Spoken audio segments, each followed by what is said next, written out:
Greetings and welcome. We are in Junior English, and we are now going to turn to the text on pages 84 and following in your hymnal, Jonathan Edwards, Sinners in the Hands of an Angry God.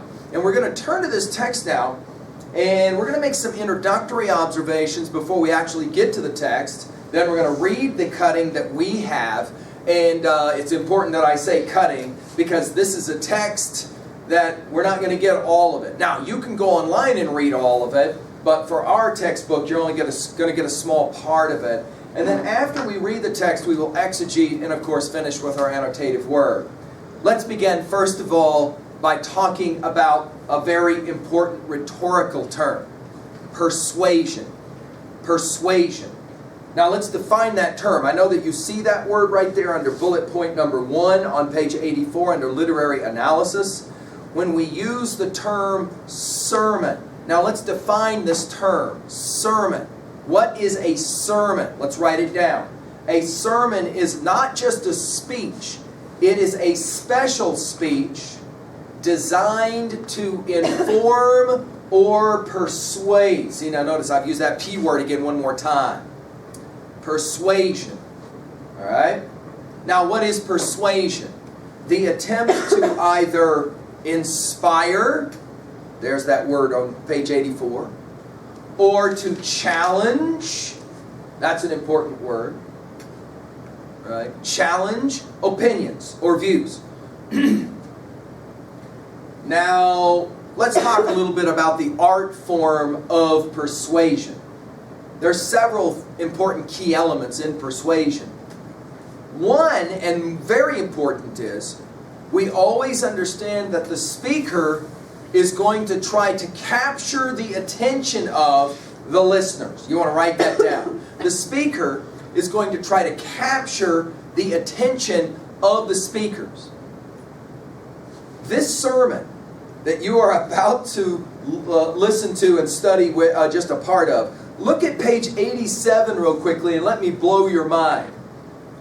Jonathan Edwards, are you reading with me under background information? Jonathan Edwards delivered this famous sermon to a congregation in Enfield, Connecticut. There's your date. Read with me, page 87. Page 87, under background information. Jonathan Edwards delivered this famous sermon to a congregation in Enfield, Connecticut in, there it is, you want to write that date down, 1741. Maybe the most famous sermon ever delivered on delivered in 1741.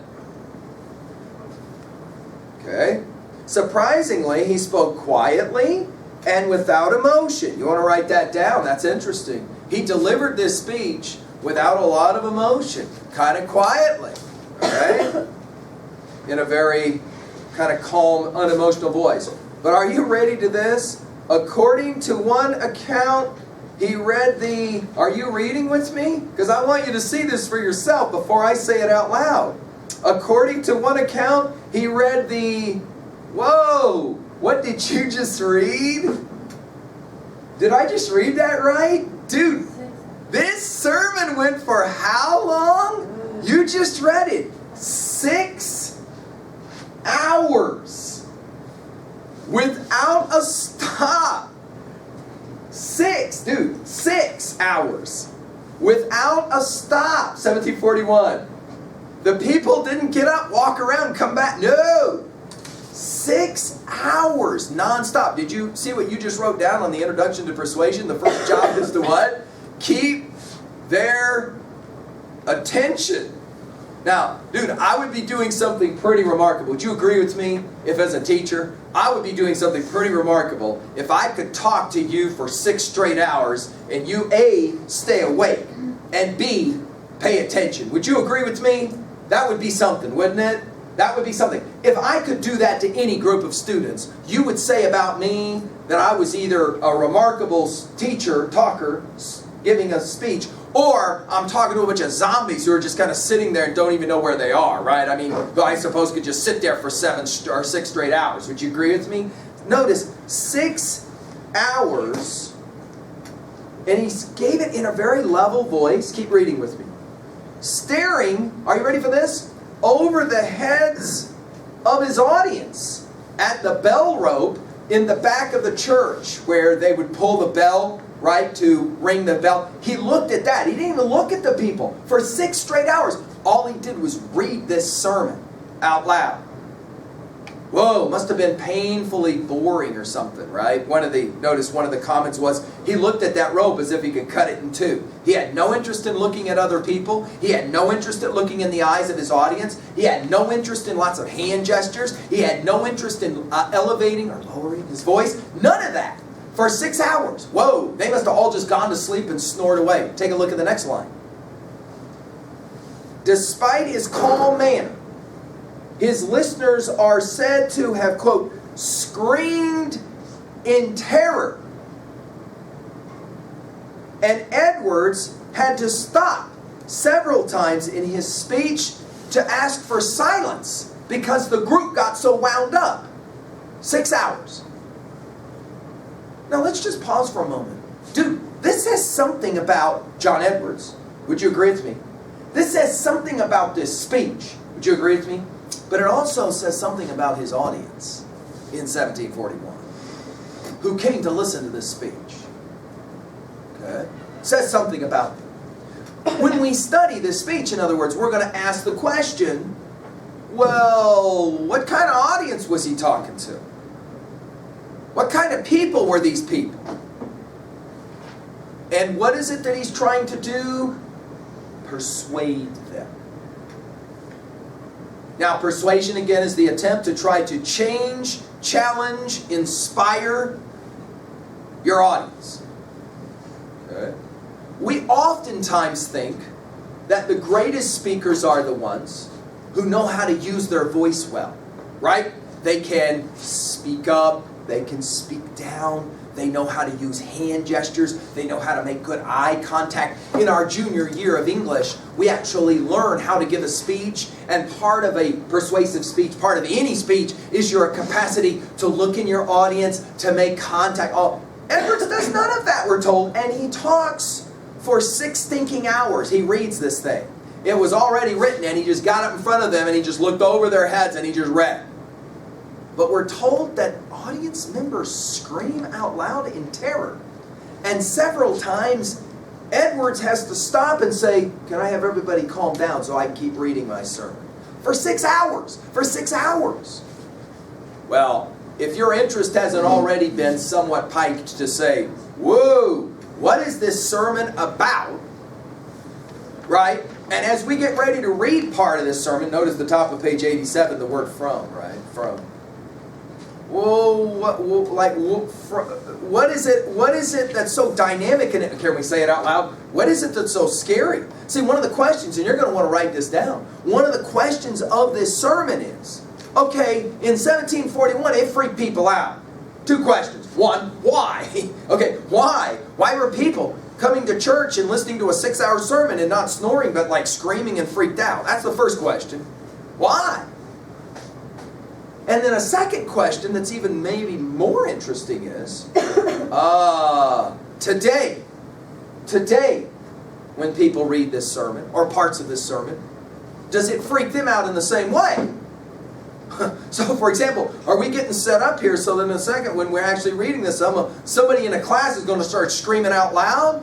Or are we going to say, yeah, not so much? Is this going to be evidence of how America is changing? The sermon in 1741 did a lot to capture the attention of its hearers. Not so much anymore. There may be a response to this sermon, but it may not be the same response that happened in 1741. Now, let's go ahead and finish the observation historically. This speech became very famous. It was read many times. It became published. Are you ready for this? It was given over and over again, this speech. People walked out of this speech going, yes, what a great speech this was. Well, what's it about, this speech? Well, I don't know. Let's look at the title. Sometimes when we're good readers, we learn how to look at a title. Let's go ahead and write that title down. Not in an abbreviated form to call it, for example, Sinners, but the full title. What is the title? Sinners in the Hands of an Angry God. Whoa! We want to write that title down. Sinners in the Hands of an angry God. Well, the fact that the word sinners gets used in the title, right, tells us that this is a religious speech. Right? I mean, the word sinners is a term that gets used in religious contexts. If I were to ask you, are you a sinner? Right? That doesn't mean, did you break the law in terms of going over the speed limit. When I use the word sinner, that is a religious term. Yes? So I'm talking about a religious speech, aren't I? Right away. So this is a sermon given at a church in 1741. John Edwards himself, well, who is he? Before we get to the rest of the title, who is John Edwards? Go back to page 85. Edwards is an interesting cat. All you got to do is scan down through that. Notice a born preacher. Do you see it on page 85? Take a look at some of the things we're told about this guy.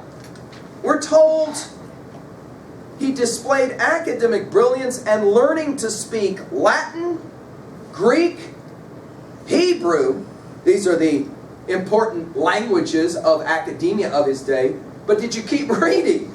He learned all three of those dead languages before he was... Are you reading it? That's interesting. You may want to write that down. By the time he's 12 years old, he already has command of Latin, Greek, Hebrew. Whoa. Wait, we're not done. The next year, just for kicks and giggles, at 13, he takes off for Yale. One of our top universities today in America, one of the top universities back then. Right? Although not called Yale at the time, right? Called the Collegiate School of Connecticut back then. Later to be named Yale. Whoa. Wait a minute. He graduated 4 years later, at the age of 17, valedictorian at 17. So he graduates from one of the most prestigious universities at your age, valedictorian, which tells us right away, this guy is a G-U-N. Can we just say that? Right? He is a gun, isn't he? So already we understand, when we're looking at John Edwards as a fascinating guy. Under that next phrase, the Great Awakening, that's an important term. We want to write it down in American history. What was the Great Awakening? Well, in a word, it was a religious revival. It's interesting for me to lecture juniors every year, because I find myself saying things that kind of blow their mind. Like, the early history of America was predominantly made around the topic of going to church. The early history of America was made by people who were predominantly religious, devoutly religious. Going to church really mattered to these people. And a lot of my students will say, dude, I get it. I get up on Sunday. I got to go to church. I get it. But no, that's not what we're talking about at all. We're talking about every element of their life was consumed within this atmosphere of going to church. Religion. And even students who themselves have been raised religious will say, it's kind of like the thing I do on maybe a day or a couple of days out of my week. But it's not the thing I do every single day, all day long. I mean, nobody even thinks in those ways anymore. Okay? John Edwards is a huge part of bringing about what is called the Great Awakening. For a while in America, religious fervor started to wane. That means lessen. And then all of a sudden, John Edwards comes along. Are you ready for this? With a sermon like Sinners in the Hands of an Angry God. And all of a sudden, religious fervor wakes up. And everybody starts getting really into religion again for a while. Now, I should say that, and you need it in your notes. For a while. America is a country founded on religious principles. There isn't any doubt about that. The early Pilgrims and Puritans prove that for us. But America is also a country that has an interesting attitude towards religion, where for a while it becomes really important, and then for a while it seems to not be very important. And then for a while it becomes really important. We often will make the observation, for example, that the American Civil Rights Movement was aided by a man named Martin Luther King Jr. He was called, however, Dr. Martin Luther King Jr. What was his doctor or his PhD in? Well, in theology. Whoa. What did Martin Luther King do all his life? What was his actual job? He was a preacher. He was a preacher, just like John Edwards was a preacher. It's interesting to ask, who are the most important preachers in the history of America. We've got a number of them. One of them is John Edwards. Okay. Interestingly, though, he became a preacher, but then he torqued off some people and he ultimately got fired. The reason is the O word, and it's right there under the Great Awakening. Do you see that word? Orthodoxy. I'm hoping on page 85 that you can write that word down. Orthodoxy. Edwards was a great believer in Puritan orthodoxy. Now, what is that word? See, I'm trying to teach you some new vocab words today. What does the word orthodoxy, or to be orthodox, mean? To return to the beginning. That's what the word really means. To return to the foundations. In other words, Edwards was convinced that people were, are you ready for this? Losing their religion. To quote, of course, a famous line from a famous song of another time period, right? Losing their religion. That is to say, they were no longer true believers. And Edwards was concerned about this. So you know what he does? He sits down and he writes a 6-hour sermon. 6-hour sermon. And it becomes extremely popular. Again, what's the title of the sermon? Sinners, now we'll understand why. John Edwards is a preacher, he's not a politician. In the hands of an... Whoa, what's the word you wrote down? And now you're circling. Sinners in the hands of an angry God. An angry God. Now let's point out 3 things about this title. 1, notice there isn't any doubt there is a God. Do you see that? This is not going to be a speech about whether there is a God or not. No. In 1741, every single person sitting in the church building already believes in God. John Edwards doesn't have to give arguments for the existence of God. There are no atheists sitting in his church building, at least professed atheists. Number 2, did you notice it's not a loving God, it's an angry God. Now see, we're learning how to read and pay close attention. There's something foundational about that word angry, as opposed to what? What are some opposites of angry? Jot down the opposite of angry. What would for you be the opposite of angry? What? Happy? Nice? Kind? We might say loving? This is an angry God. Number 3, notice God, who is angry, has hands. What? Hands. Dude, God, the last time I checked, if you're a believer in God, lives somewhere outside of the world and has no body, has no hands. You can't touch God's hands. You can't be in God's hands. And yet, we're going to use now our P word, personification. To personify means what? That we are, what? We are giving to inanimate objects human attributes. For example, if I were to talk about the arms of Ruthie's tree or the fingernails grown long of Ruthie's tree, you would understand I was actually talking about the limbs on that tree, right? I'm giving human attributes, arms, and I'd really be talking about the branches of the tree, correct? So to personify means we're going to give something inanimate, human kinds of references. Now in this speech, Edwards is going to speak about God in very human terms. He's going to talk about God's angry eyes. He's going to talk about God's booming and scary voice. And on and on and on. Okay? Now what is it that this speech is going to say? Well, this speech is rooted in a religious tradition. So now we're back to talking about the introduction to the speech. Here we go. Get ready to take a few notes on this. We know, yes, John Edwards is a Puritan. What does that mean? It means that he follows in a religious tradition 2 things. 1, Christian. 2, Calvinist. Now who is John Calvin? Good question, I'm glad you asked. John Calvin is a famous religious man of an earlier time from John Edwards. And John Calvin had a certain view of the Bible and Christianity. His view is what we will call today very conservative. About the Bible, for example, he believes Every word in the Bible is absolutely and literally true. Okay? So, for example, when we read stories in the Bible, these stories are not just stories or myths. These stories for John Calvin are absolutely true in every way. Okay? Therefore, you have to have great faith to believe everything that's in the Bible. People who don't believe in the Bible will be punished, for John Calvin, after they die by going to hell. That is crucial. Okay? Now, I often will say to juniors, it's very interesting to sit down and read the Bible. And when you sit down to read the Bible, I recommend that the first time, at least, that you read it, you might want to pick up what we call the 1611 King James Version of the Bible. Published in year 1611, you can see our dates from 1611 to 1741. The King of England, King James, wanted an authorized version of the Bible, and he publishes it in 1611.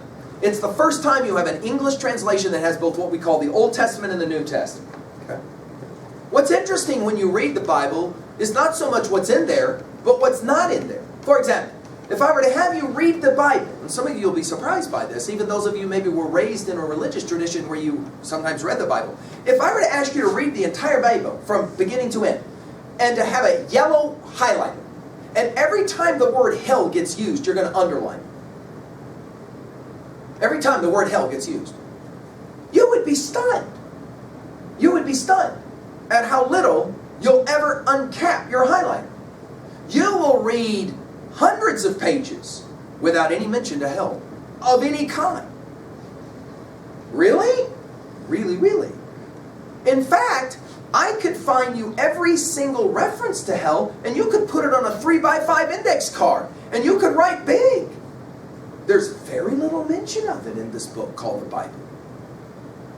What's fascinating about that to people who have never been raised going to Christian church or any of that is that often when they hear the idea of Christianity, one of the first ideas they hear about is this concept of hell. And what is hell? Hell is the place you go after you die if, right, you've been what? Well, if, to use religious language, if you're a sinner. If you're a sinner, you go to hell. This is John Calvin's view. Okay? Now, Calvin had a few other theological views that are kind of fascinating that we won't get into. If you want, you can read and look at them on your own. But for sure, John Edwards had a clear agenda, and that agenda is to persuade through F-E-A-R. That you want to write down. Persuasion through fear. F-E-A-R. Now, why does fear work? Well, that's a good question. Why does fear work? And then the second question is, how does fear work? How does fear work? Right?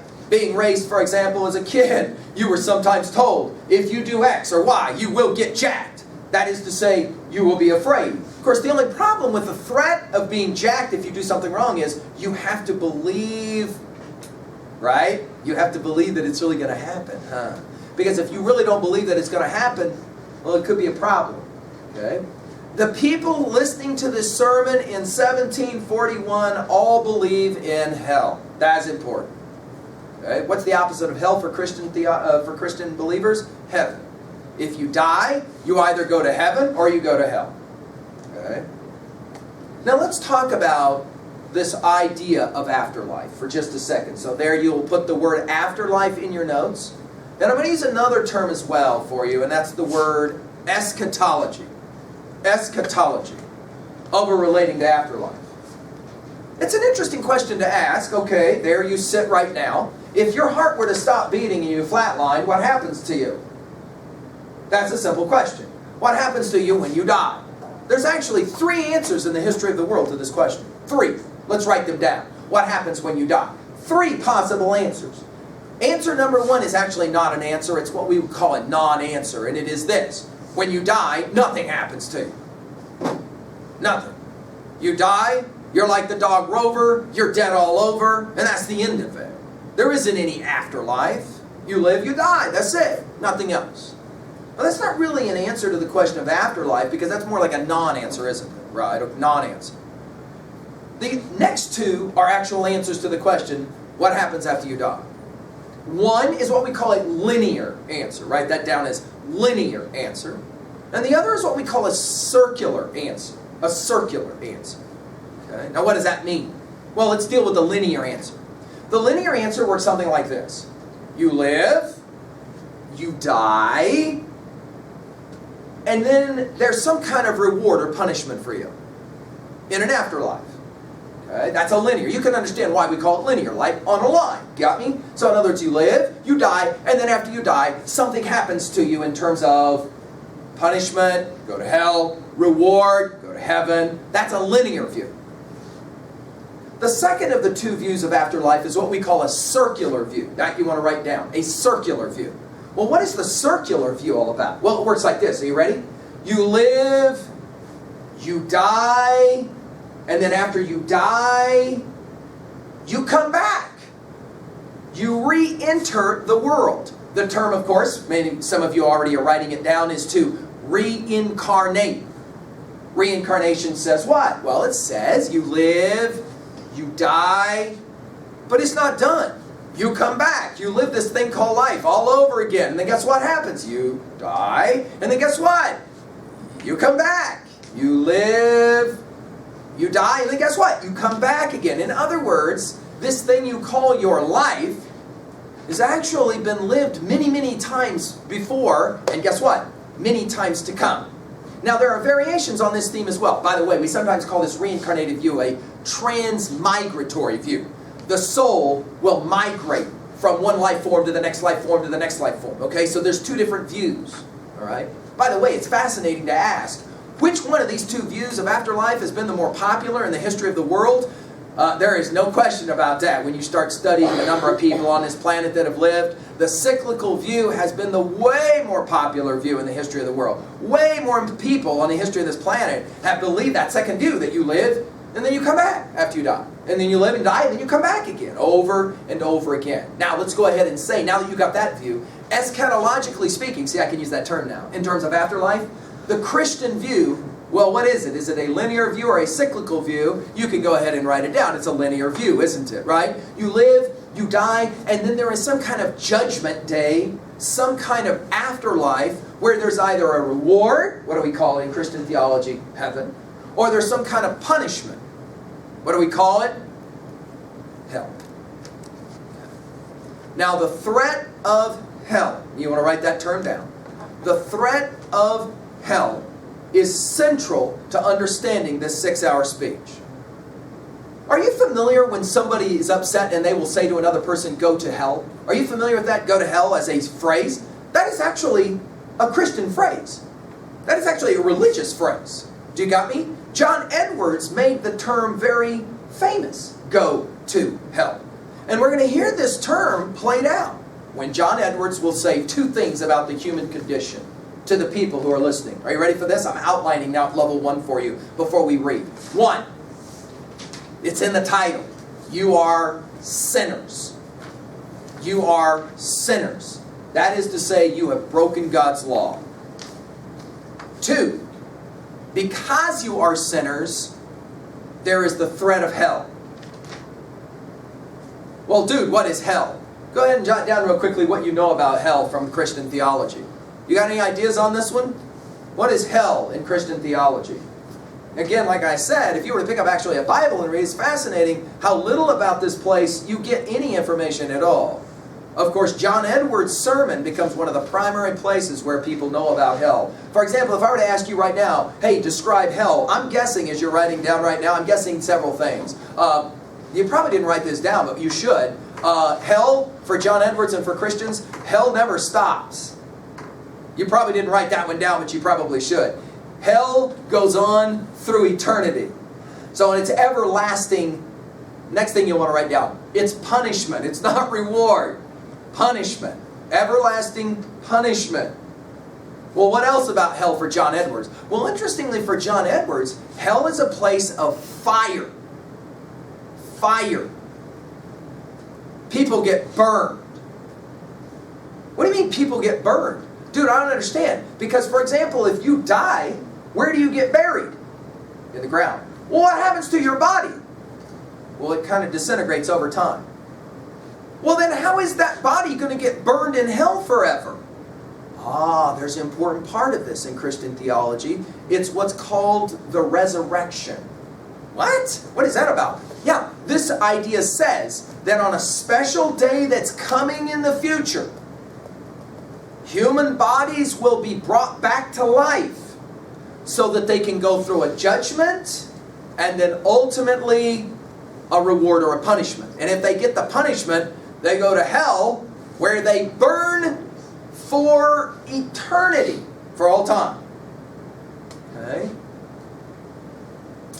Well, what do you do? Like, what do you do to go to hell? Like, what does it mean to be a sinner and go to hell? Well, in some ways, John Edwards is going to tell us that in this speech.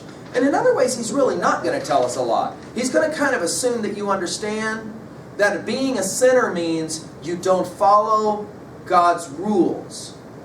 You don't follow God's rules means what? Well, where are God's rules? They are in the what? The Bible. So in other words, there's rules in the Bible. You're not supposed to break those rules. If you do break those rules, then you go to hell. For how long do I got to go to hell? No, you don't understand. Once you go to hell, you're stuck there forever. What do you mean forever? Yeah, for all eternity. Oh. So do I want to go to hell if I'm in 1741? No. Right? So the threat of hell is going to be central to this speech. Well, let's turn to the speech now, shall we? Since we've said enough about it, let's now look at it. And again, we're going to be reminded, we're only working with a cutting from this speech. Now, I'm going to have you write down a question at level 1. This is real simple. I'm going to have you write down this question. What is scary about this speech? Write that down. What is scary about this speech? So anytime that we hit anything in this speech that's going to be a little bit kind of freaky or scary, you maybe want to write that down. What is scary about this speech? Okay? For sinners in the hands of an angry God. Now, when we get to the end of this reading, I'm going to ask you a simple question. All right? So you want to write these questions down. It's kind of a 3-part question. Question 1. Does this speech work in your estimation? For example, did it work for you? Okay? That's question 1. In other words, does the threat of hell make you want to be a better person? Okay? Do you believe in it? In other words. And does John Edwards' sermon about hell convince you that you should believe in hell and you should be afraid of it? Okay? Does John Edwards do a good job on that count for you? Of course, we can always ask the question, did it work for the audience of 1741? What's the answer to that, though? You bet it worked. It worked so well, people were screaming out loud while he was reading the speech. Whoa, kind of interesting. Let's hear what he had to say. Dude, how can you threaten somebody so bad with hell that they would actually scream out loud? That's a good question. Maybe a little bit of this reading will give you an idea of it. The final question is going to be an interesting one. Can you threaten people with the threat of hell to make them act morally correct? Does that work? Or are you inclined to say, you know, it might work for a while, but it doesn't work forever? A few years ago, one of my groups of students decided they wanted to know the answer to the question that I had raised in class, so they literally went out during the day at Worland High School, and they broke up, and they just walked up randomly to people and asked them 2 questions. It was fascinating. They had clipboards so they could keep the information they could check off. Question number 1, do you believe in hell when you die? When you die, do you believe in this thing called hell? Do you believe in it, yes or no? And it's yes or no, right? And then if they said yes, you check, and if they said no, you check. And if they said yes, then you ask them a second question. Again, my students did this of their own accord. It was fascinating. They went up and they said, do you believe in hell? And the student went, yeah. And if they said yes, then the second question was, if you died tonight at midnight, would you go to heaven or would you go to hell? And then again, just check. That's all they did. They came back to report their information and to report their findings. It was fascinating. Out of 100% of our student population who they asked, how many of them, percentage-wise, how many of them said they believe in hell? Would you guess? Believed in hell. How many of them? Worland High School. What would you guess? Was it at least 50%? Was it less than 50%? Was it more than 50%? It was more than 50%. It was up close to 80%. Up close to 80% of the students at Welland High School, when they asked this question, when they said, do you believe in hell? They went, yeah, I believe in hell. What about the second question? If you died tonight at midnight, would you go to hell? How many of them said, yeah, I'd probably go to hell? How many of them said that? Do you think it was 50% or higher? Do you think it was higher than 50%? It wasn't higher than 50%. It was way down low. It was around 30%. That the students said, well, yeah, I believe in hell, but no, I don't think I'm going to go there, but I think somebody else is going to go. See how that works? Okay, fascinating. So as we look at this reading, we will ask this question. Do you think this concept of hell works? Right? Works. A colleague of mine tells a story of how she was 6 years old, and in the summer, she was sent to a special vacation Bible school where they brought her in with all of the other children and took her down into a basement room. There was a TV VCR unit, and the teacher of the class stood up in front of the little boys and girls and said, if you are naughty, this is what's going to happen to you. Somebody in that group was a fireman who had gotten a hold of a video of a person burning to death. Hit the play button, and these children watched this person on fire, rolling around on the ground, screaming as the camera was rolling. Now, my colleague telling me this story was much older, right? And yet she said, I can remember everything of that moment. I can remember the color of the carpet, the smell of the room. I can remember where I was. She said, I was horrified by this. She said, but she remembered. Long after the fact, she remembered. Which begs a really intriguing question. Can you scare the hell out of people? Can you scare people into behaving morally appropriately with the threat of hell? Does it work? In other words, do people actually say, wow, I was going to walk into Blair's and steal this thing, but stealing that means I go to hell, therefore I'm not going to go into Blair's and steal. Does it work like that today? For it to work, what has to happen? Think about that. For the threat of hell to work, the person has to actually believe in hell. See how that works? If you don't believe in hell, then does scaring them with the threat of hell work for them? Probably not. See how that works? John Edwards' audience all believes in hell. So as John Edwards starts to talk about hell and his word pictures of God, are you ready for this one? God has people hanging on a little string over the pits of hell, and God has a huge smile on his face and a pair of scissors as he's getting ready to go and cut them so that they can fall into the fires of hell. And as they do it, God goes, yes. Whoa. Well, let's take a look at John Edwards, shall we? We are now with you on page 87. You ought to have your pen in front of you. That way you can stay focused and concentrate. See how well you can follow this, and every time you see something that kind of goes, whoa, this is kind of freaky, you might want to write it down, all right? Here we go. Sinners in the hands of an angry God. We'll take a look now at John Edwards, all right? From Sinners in the Hands of an Angry God by Jonathan Edwards. This is the case of every one of you that are out of Christ. That world of misery, that lake of burning brimstone, is extended abroad under you. There is the dreadful pit of the glowing flames of the wrath of God. There is hell's wide gaping mouth open, and you have nothing to stand upon, nor anything to take hold of. There is nothing between you and hell but the air. It is only the power and mere pleasure of God that holds you up. You probably are not sensible of this. You find you are kept out of hell, but do not see the hand of God in it. But look at other things, as the good state of your bodily constitution, your care of your own life, and the means you use for your own preservation. But indeed these things are nothing. If God should withdraw his hand, they would avail no more to keep you from falling than the thin air to hold up a person that is suspended in it. Your wickedness makes you, as it were, heavy as lead, and to tend downwards with great weight and pressure towards hell.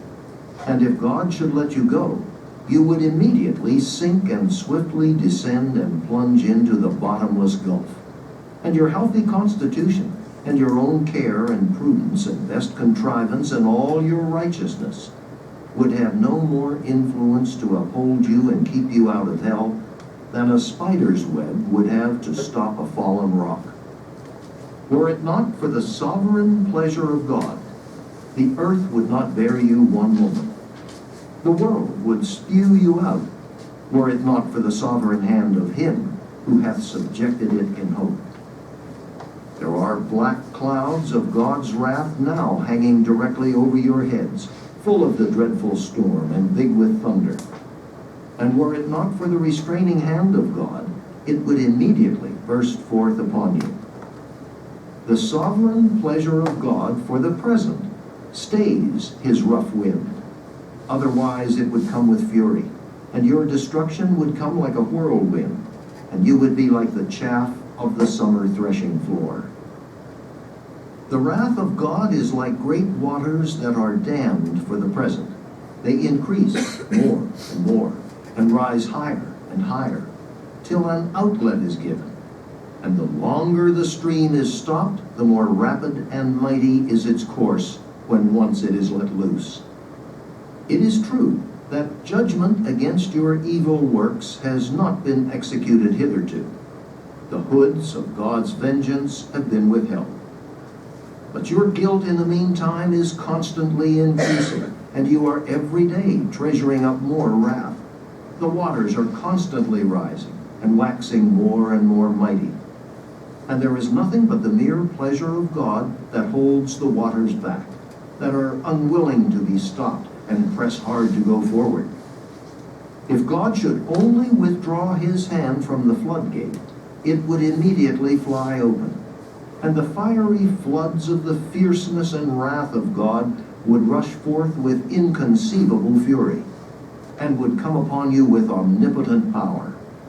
And if your strength were 10,000 times greater than it is, yea, 10,000 times greater than the strength of the stoutest, sturdiest devil in hell, it would be nothing to withstand or endure it.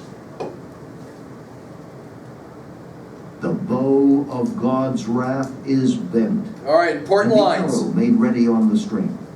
And justice bends the arrow at your heart and strains the bow.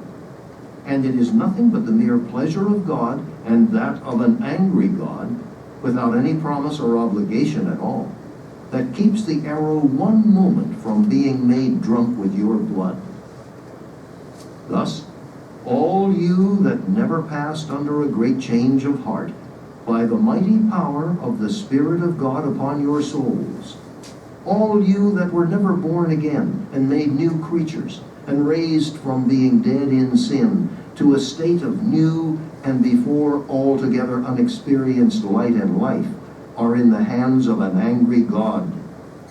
However you may have reformed your life in many things, and may have had religious affections, and may keep up a form of religion in your families and closets, and in the house of God, it is nothing but his mere pleasure that keeps you from being this moment swallowed up in everlasting destruction. However unconvinced you may now be of the truth of what you hear, by and by you will be fully convinced of it. Those that are gone from being in the like circumstances with you, see that it was so with them. For destruction came suddenly upon most of them, when they expected nothing of it, and while they were saying peace and safety, now they see that those things on which they depended for peace and safety were nothing but thin air and empty shadows. The God that holds you over the pit of hell, Here it comes. as one holds a spider or some loathsome insect over the fire, abhors you, and is dreadfully provoked. His wrath towards you burns like fire. He looks upon you as worthy of nothing else but to be cast into the fire. He is of purer eyes than to bear to have you in his sight. You are 10,000 times more abominable in his eyes than the most hateful, venomous serpent is in ours. O sinner, consider the fearful danger you are in. It is a great furnace of wrath, a wide and bottomless pit, full of the fire of wrath, that you are held over in the hand of that God whose wrath is provoked and incensed as much against you as against many of the damned in hell. You hang by a slender thread, with the flames of divine wrath flashing about it, and ready every moment to singe it and burn it asunder.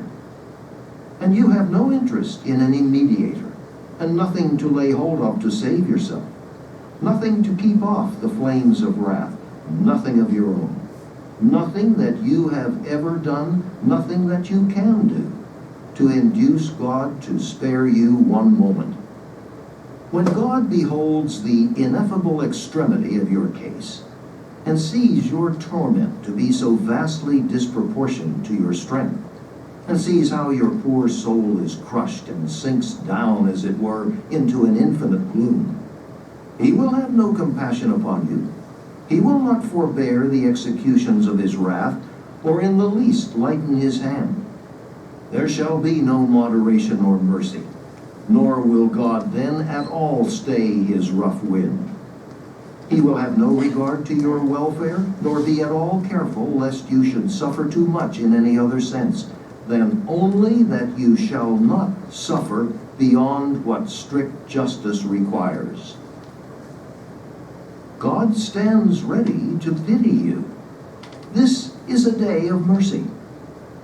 You may cry now with some encouragement of obtaining mercy. But once the day of mercy is past, your most lamentable and dolorous cries and shrieks will be in vain. You will be wholly lost and thrown away of God as to any regard to your welfare. God will have no other use to put you to but to suffer misery. You shall be continued in being to no other end. For you will be a vessel of wrath fitted to destruction, and there will be no other use of this vessel but to be filled full of wrath. Thus it will be with you that are in an unconverted state, if you continue in it. The infinite